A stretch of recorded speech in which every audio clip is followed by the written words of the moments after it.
This is a Nekko Media podcast. What's your pleasure, sir?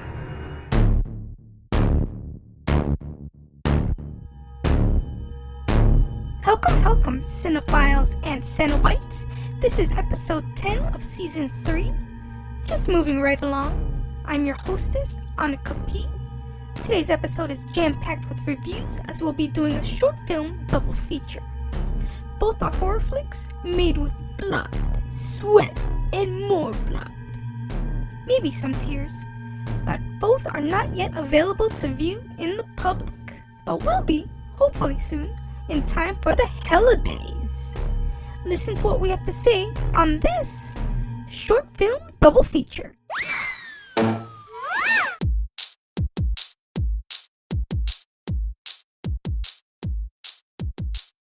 All right, well, welcome to a new episode of the Cinephiles and Cenobites podcast. I'm Onofre, and with me, my hetero life mate, Mox. Stay rating Oakland. Shout out to to the Browns. The Browns are... Why the Browns? I'm on that. Buster. Every single time. I'm on that wagon. No team except your high school team. All right, so today we're going to actually be doing a short film double feature. Yup. First up is Audition. The Audition. It is a Cinema-Scape Studios production, written and directed by Anthony Raus, and we have 3 characters in this one. We have Jackson Trent as the director, Holly Beth Gourlay as the actress, and Joel David Taylor as the interviewer. The ego, the super ego, and the id. All right, so just a brief summary of this film. An actress thinks she is about to audition for the opportunity of a lifetime, but things aren't what they appear to be when she wakes up in a room tied to a chair with the cameras pointed at her. Now she is the victim of a director who will make sure she gets the scene right by any means necessary. And that's according to IMDb. All right, let's just get into the meat of this. Initial reactions, Mox. Whew.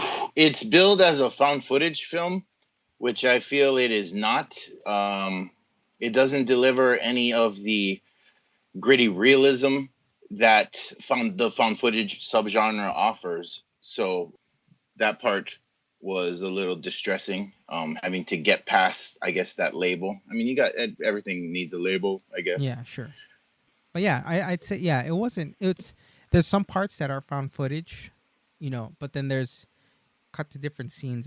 There's gaze and there's point of view. It's like it's really multiple angles, match cuts. Yeah. Not that you won't, find that at some point in found footage, but unless the director's just trying to change the game of found footage, but there are no tracking shots. There's no shaky cam, which I feel is irritating. So bravo to you. Oh yeah. None of the fucking shaky cam puke. He had a steady cam in there. Yeah. Well, it's mostly right. It's mostly fucking stationary. Yeah. And static. So I don't know. It has a very voyeuristic feel, and that's probably purposeful. Sure, but I feel it's also less engaging. A lot of totally darkness, like when he's being interviewed.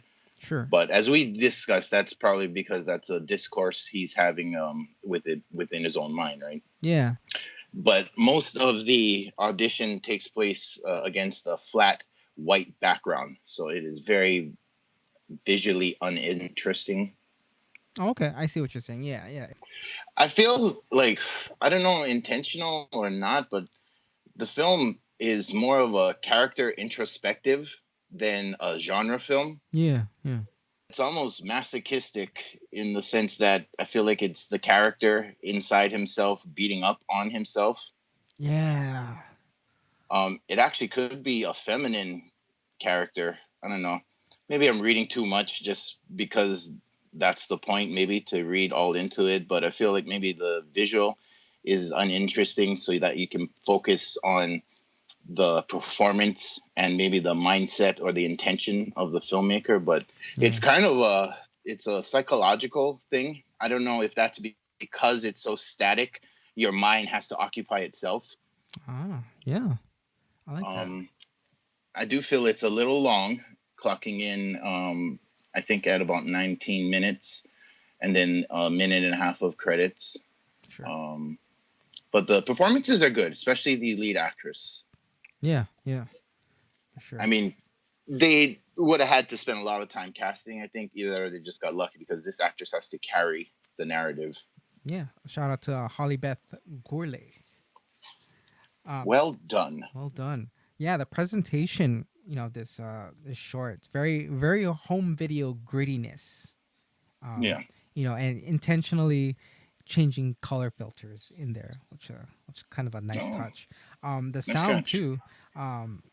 You actually hear camera adjustments. He's actually playing with the camera, which was nice. Intentional or not, it did give the short, some kind of realism or that found footage style. I got to give it up to the score. So David Obani did the music for this, and this, nice job, David. Yeah, he did 3 parts to the score. It's kind of that they have the intro to the opening credits, which was very bassy, electronic-y, slow going, but it had a very menacing tone to it. And then throughout the film, you have this kind of enchanting piano melody, like layered with some choral effects, but that's playing over the whole horrific parts of the short, which was really a nice balance, but very You think complimentary? Yeah, dark. It gave it a very dark feel to it, definitely. To me, best score ever still Sleepwalkers. Dun, dun, dun, dun, dun, dun. Dun, dun, dun, the Stephen King movie? Dun, dun, dun, dun. Yep. Oh, okay. The background from Ready or Not by the Fugees. That's from fucking Sleepwalkers. And the closing credits too had a score that was very spacey, atmospheric, and some creepy undertones. Very nice. Props to to David Obani, music composer. I would watch this filmmaker maybe with a higher budget in maybe a less genre feel kind of a story. Like, I struggle. I enjoy watching genre films, but I have trouble kind of creating genre. So I think what's the name of this writer director? Anthony Raus. Yeah, dude, I think you might find bigger success in the more character-driven indie drama. It might be a little more accessible. I feel the way you like to plant the camera and the way you direct your actors and write your scenes, I think could play well in, a character-driven story that is not inside a genre expectation. Yeah, and this could work. Just one opinion. And this also works as I feel like it could work as a silent film. Yeah, actually. I mean, you'd have to already, even with dialogue and sound, it runs long. But I think a lot of the kind of lingering atmospheric shots could work well with no dialogue. Just make it shorter, I would say. Sure. This short though has won a couple awards already at some indie film festivals. Nice. Yeah. I want to do another shout out too, though, to the makeup artist Jessica Fournier. Some of the makeup stuff, especially the part with the finger. You're gonna have to watch the short if you want to see that finger. Woo! But I praise this short's dark theme. It's a terrifying watch, and I appreciate the execution and its horrificness. Yes. All right. You heard it first. You heard it here, the Audition. All right, so stick around. We're going to take a little break, and we'll get to the second short film that we'll be getting to and reviewing. All right, time for intermission. And just so you don't forget who you're listening to, let me remind you with this.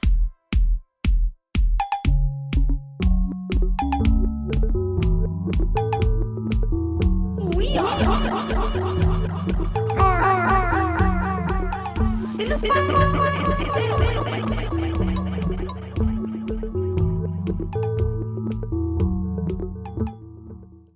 All right, welcome back. The second short film we're going to be reviewing is a Cinesavage film called Glam. Cinema-Savage. Cinesavage. All right, so Glam was directed and written by Sam Hodge, assistant director Brittany Hensley, and we also have the cast: J.C. Sturgeon. We have Megan J.C. Dean, McNugent. Megan Dean, Travis Robinson, Evan Hensley, Christopher Price, and Johnny Herman. This film is it's about Spoiler free. 14 minutes. Two friends have a girls' night out. They're talking shit about the men in their life. Yes. Yeah, talking shit about men in their life Um, when they separate to go their separate ways and then are abducted. but I feel like they spent a good portion of the short Mhm. film of just Sophie walking back to whatever. Yeah, a Okay. little long, a little too many cuts. I wonder though if that was just the only way the editor could piece together the performance. Because I mean, they're during their dialogue shot, there was like it feels like Taken 3. I mean, there are so many fucking cuts. Oh. But I was like, it's essentially just a dialogue scene. Why are we cutting to the side, to the back, to the close up, to the fucking two shot? Right. I don't know. But I feel like it was a nice build up to. There's a few there's a couple jump scares in there, but we won't let you know where.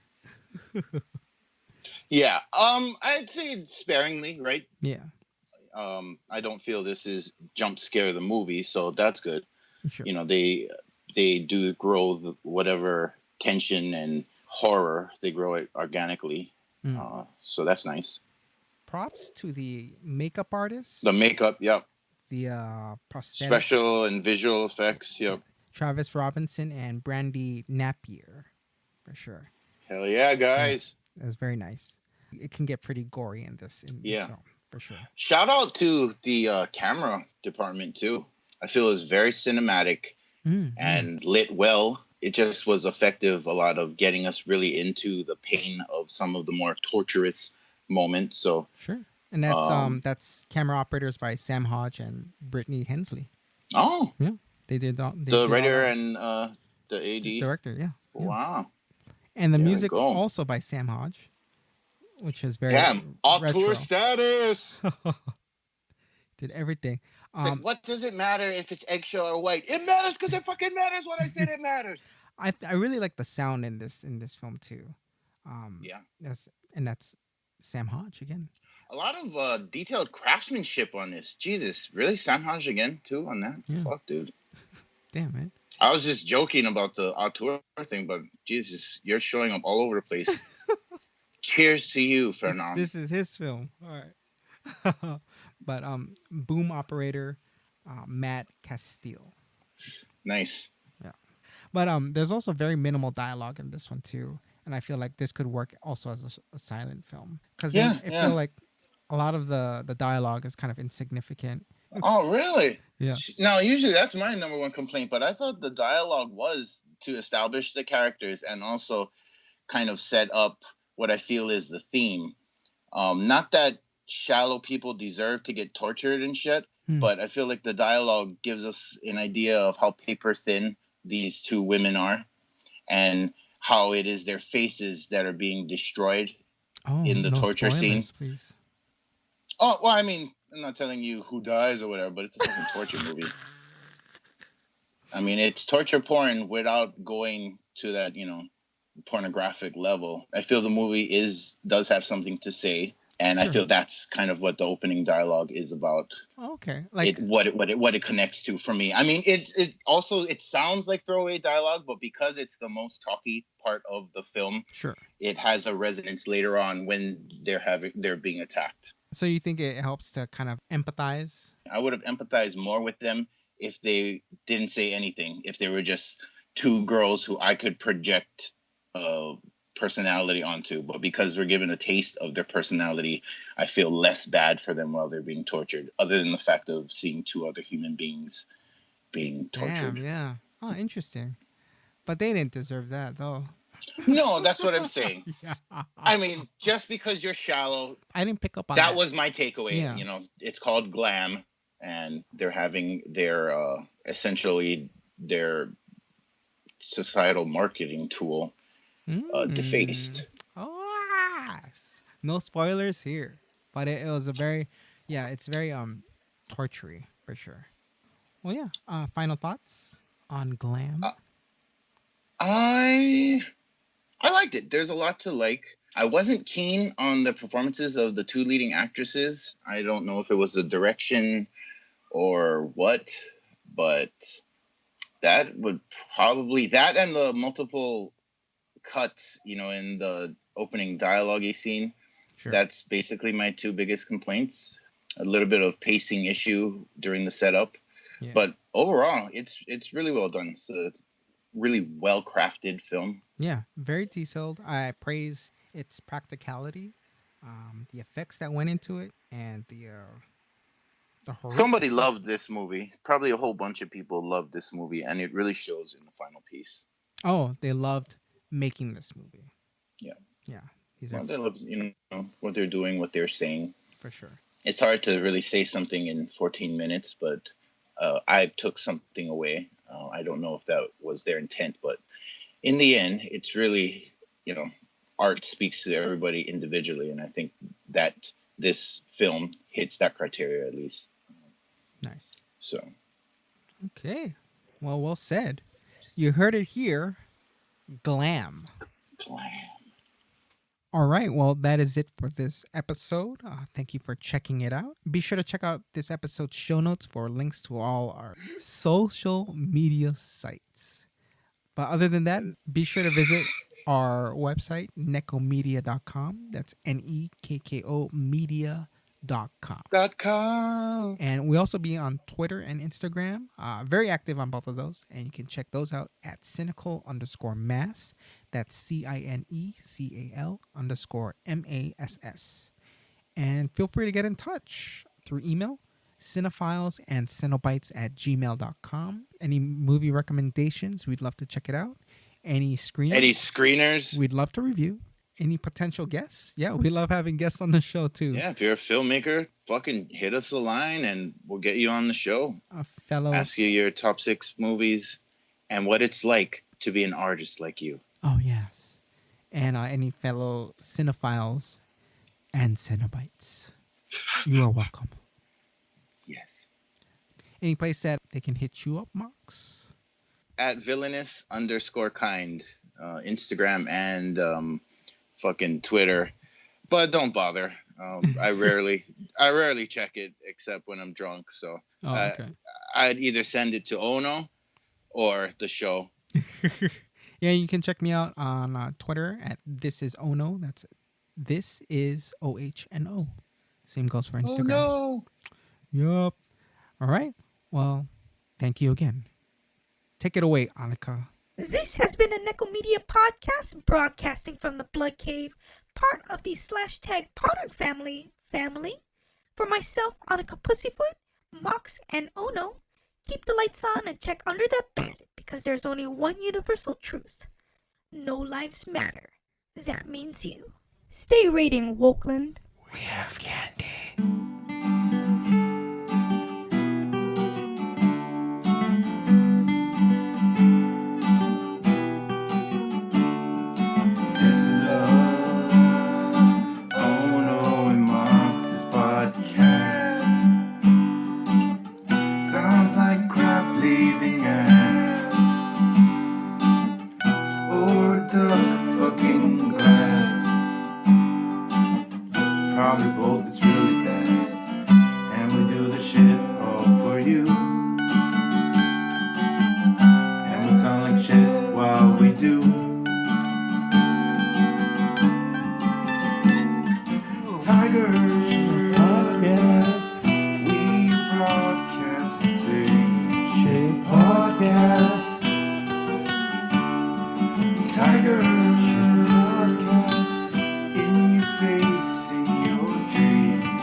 Podcast, we broadcasting.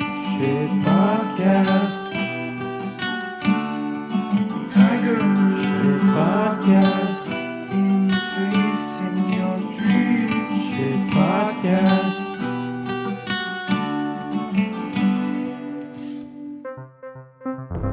This is a Nekko Media podcast.